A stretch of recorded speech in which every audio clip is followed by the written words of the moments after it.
Welcome to Hot Stuff, the STEMming workshop. I'm Josh Grossman. I'm a professor here at St. Mary's College of Maryland. I teach physics. As a professor, I get to teach lots of different kinds of students, which is fun.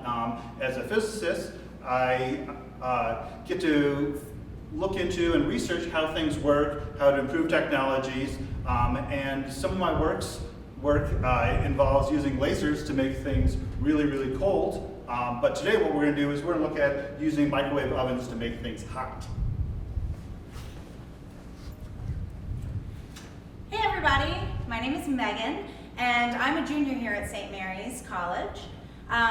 Some of my interests are musicals and space and just getting to be around the people that I love.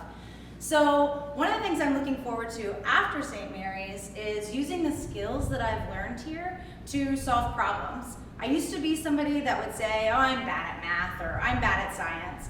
But one of the best things that St. Mary's has given me is the fact that nobody is bad at math. All it takes is a little bit of perseverance and practice.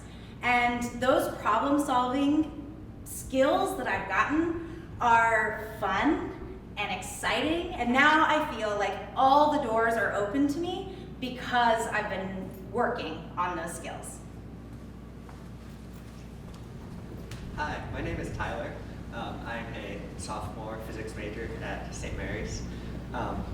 Some of my interests are just chess and just sports, and I like to kind of think of like the physics in sports. And not only sports, like everything has physics in it.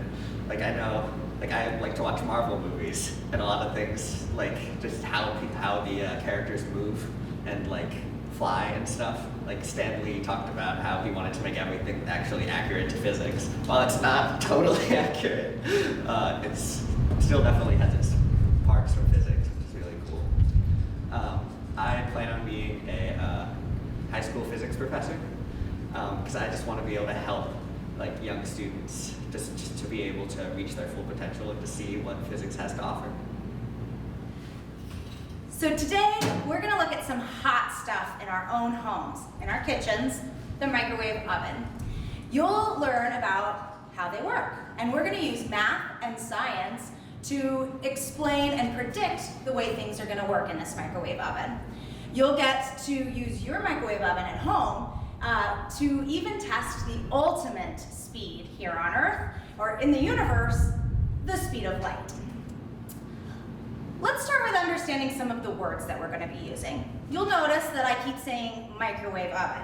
At home, you probably just call it the microwave, or maybe you're cool like Nigella Lawson. But I still need a bit of milk, full fat, which I've warmed in the microwave.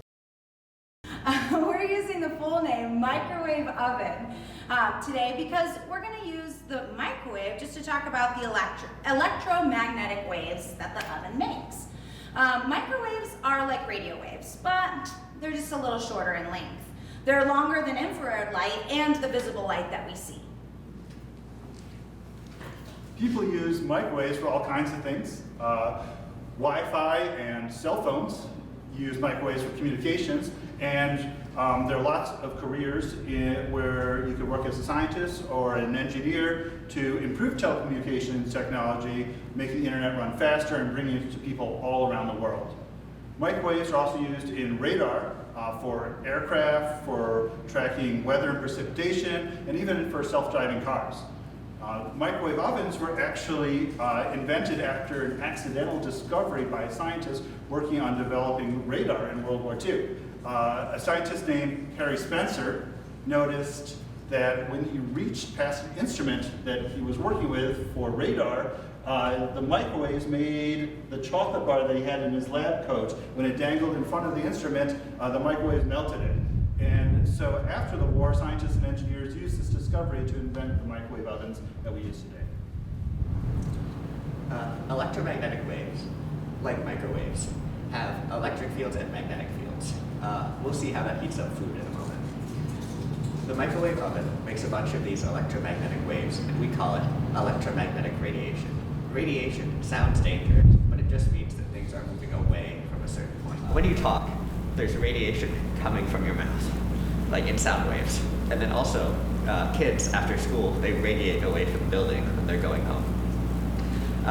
The radiation that we think of when we think of dangerous radiation is ionized radiation. Ionized radiation, when it hits something, can change the molecular structure of that thing, of the cells in that thing.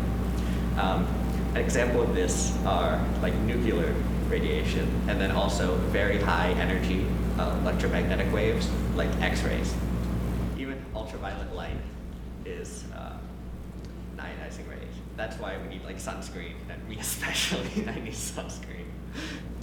Microwave radiation doesn't have enough energy to ionize molecules in your body, so a little bit is safe. The microwave radiation from Wi-Fi is safe also, and you're safe outside the microwave oven. So when someone says they're nuking food, just know that you can tell them that that's not the same kind of radiation. Exposure to lots of microwaves can heat things up and even burn them. That's why we use microwave ovens to cook things. We'll see how that works in a moment. Your microwave has safety features that will not allow it to run with the doors open so no one gets burned. Do not ever try to override those features because it could risk your safety. Now let's talk about another safety rule. Don't ever put anything pointy or thin metal into the microwave oven. Now, what are some examples of thin metal or pointy objects? Well, the staples on some tea bags are thin and pointy. Metal forks, those are pretty pointy. And aluminum foil, that's going to be thin. A good rule of thumb is to just not ever put anything metal into the microwave oven. So for today's workshop, our biggest concern is going to be that the things that we're microwaving are going to get pretty hot. And they could produce some potentially painful steam. So let's be cautious picking things up after each of our experiments. Use oven mitts or wait a bit for things to cool. You can also have an adult help you. So to review the safety rules, nothing metal in the microwave. Be careful when you pick up any dishes because they might be hot or be releasing a lot of steam. And don't try to get the microwave oven to run while the door is open.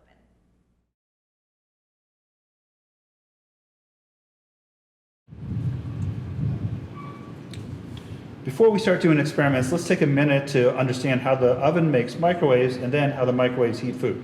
I've modified this microwave oven so that we can take the lid off and see how it works. Please don't try this at home. I don't think your family would be very happy about you taking apart their microwave oven. But more than that, there's some high voltage parts inside that can electrocute you. We have this microwave oven unplugged, so there's no danger of electrocution. Electricity comes into the microwave oven from the power cable. It's alternating current, meaning that the current goes back and forth. It can supply plenty of current and moderate voltage. This transformer changes it so that there's a little current but a high voltage. Then this diode right here takes the alternating high voltage and makes it a steady high voltage. That steady high voltage runs this magnetron, which produces the microwaves. Here's a diagram of the inside of the magnetron. There are magnets at the top and the bottom. The wavy fins around the outside are for cooling. In the middle is a cylindrical box with ribs. Here's another diagram of that inner box. Let's look at yet another view. So the high voltage makes an electric field that pushes the electrons out towards the outside. The magnets create a magnetic field that takes those moving electrons and exerts a force that makes them follow a curving path. So as they go around, they spiral around and around and around. And as they pass the ribs, they wiggle in their paths at the frequency of the microwaves. And that makes them give off microwaves. And so remember how we said that microwaves are electromagnetic waves? Their electric field push and pull on the electrons, making them wiggle even more, giving off even more microwaves. And this builds up more and more, so the magnetron makes lots of microwaves. We can make an analogy with air and sound.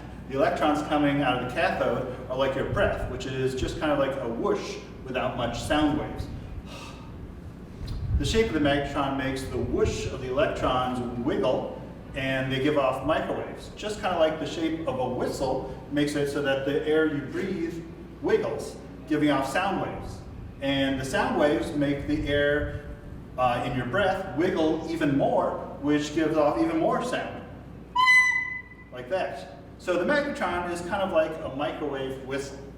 From there, the microwaves enter into the main space of the oven. They bounce around off the metal walls, since metal's a good millimeter thick at least. Notice that even where there's glass right here, there's a metal mesh with very small holes in it. And so that's where the area that's going to hold the microwaves inside this metal box. They're going to bounce around. There's some areas where the microwaves overlap and they get really strong, very intense, and there's some areas where the way they overlap causes them to cancel out and you get kind of dead spots. There isn't much microwave power there. And so if the microwave oven was just this metal box right here, then you get those intense spots and those dead spots. You get some hot spots in your food and some spots that were still cold. That wouldn't be particularly good. So instead, there are a couple different ways that engineers solve this problem of having more intense spots and less intense spots, that would make your food hot in some spaces, cold in some spaces.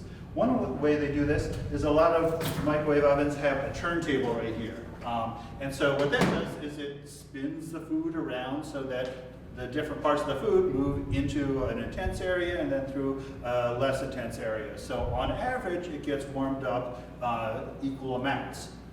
Another way sometimes you have microwave ovens that don't have turntables. Instead what they have is right by the magnetron, there's like a metal fan that's got metal plates that spin around, and the microwaves bounce off those plates as they turn, and those plates direct the intense spots to different parts of the microwave oven. Sort of like if you shine a light on a disco ball and the spots of light that reflect off of it move around the room. So this way, you get all the different parts of the food, get some intense spots and some less intense spots, so on average it gets heated up a nice amount.